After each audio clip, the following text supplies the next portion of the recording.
And you've taken us out here to the floor. Yes. For what reason? Well, we talked earlier in pregame about LeBron James being able to play forever. He'll be 33 at the end of the month. And we talk about the lack of physicality in the NBA, which allows guys to play differently and play easier. Because freeze it here, in the era that, these guys have played in, the Shaqs and the Charles and even myself. We call it the man era. Okay, there's no way that you could bring the basketball up and there's no one touching without being pressured. or pressured. So as the play goes on, there's no one that ever gets touched. There's any pressure. See, if he didn't like that shot, he does it. LeBron James is the best player in the world. Freeze it.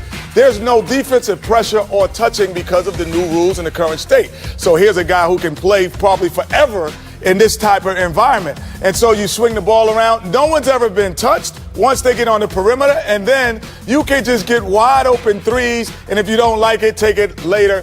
That is the difference between the era. They always ask me, what would Shaq have done in this era?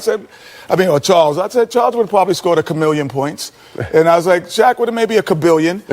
Because there's no touching. And how about you? A million. A million. Because and we're gonna bring Jason out, because I'm not gonna put our guys on Jason, and we'll bring Shaq and him later. At the era, and even Ernie, it allows you to look like you. Just for the record, Jason, ain't no team bad enough to put you in a real game. Yeah, let's say. So Jason can shoot it. He's great in IT, but he's not great in it. But it gives the ability that you can handle the basketball even for certain guys, and they go, whoa, and it's like a drill and it's like a cone. Because there's no hand checking, when he comes and I come here and I don't like it, now I can come back, I can set you up, I can throw it between my legs, then I can go into my move. In an era that we kind of grew up in, when you make your move and the hand is there and you try to reset, the hand is still on you, so you're not allowed to look. You can steer him wherever you want him. You don't even look as impressive with your ball handling ability. But again, shooting threes and getting off the dribble are the two things that you have. Charles had that easily. Shaq, great ball handler for a big, underrated. So now I don't like it. I get to an area of the floor. All I have to have is a pullback dribble to get to a spot to shoot the ball. So that's a huge difference. So what we're going to do with Shaq here? Well, because the other thing is, Shaq, if in the era of hand checking, you hand check, I do get by you, and I come in here, what's happening? Oh. That's what's happening. Chase him right into the point. And it is a team fight because the physicality is different. So it allows guys to get in the areas of the floor. If you're not a great shooter, Ben Simmons, he's like, I don't care because I am a great shooter from here because you can't hand check me. Yep. That's a big difference. So let's take a look at the American Express teammates from the first half. LeBron James leading the way for Cleveland with 16. Kevin Love's got 13, and you see their numbers. Do we have time for Shaq's picks real quick? Yes. Because you're talking about Lonzo Ball, who in the first half, 7 points, 3 rebounds, and 6 assists. At times he's playing very tentative, but tonight he's playing with a lot of aggression. He's playing against his idol.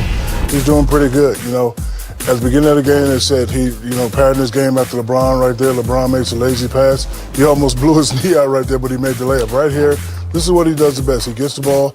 He always makes the right decision. I probably would have went up for the dunk to, let LeBron know I'm here.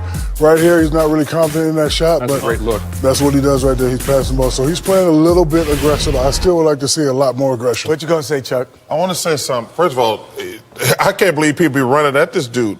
He wants to pass the ball every time. I would make him shoot the ball. He makes moves sometimes, and you can see his mind says, these guys are stupid. They're gonna try to guard me. Dude, just back up. Make him shoot the ball because he wants to pass the ball.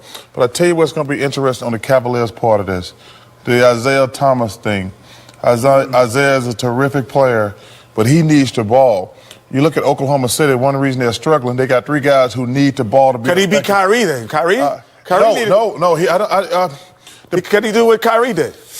That's what you got to think about. There it is. I don't think he's as good a shooter as Kyrie. Okay. But also what's going to happen is Kevin Love's not going to get the ball. You saw Reggie talking about it. It's not going to be that easy. People think when you put a bunch of talent together. Never seen Charles run like that in my life. None of us have, Matt. Hey, Matt, just for the record, I can get some tape on it, man. That's what happens. Chuck, you kind of had the look on your face when Shaq is wearing back the punches. Don't get fooled by the handle, because there ain't no hand check. Welcome to the American Express Halftime Report.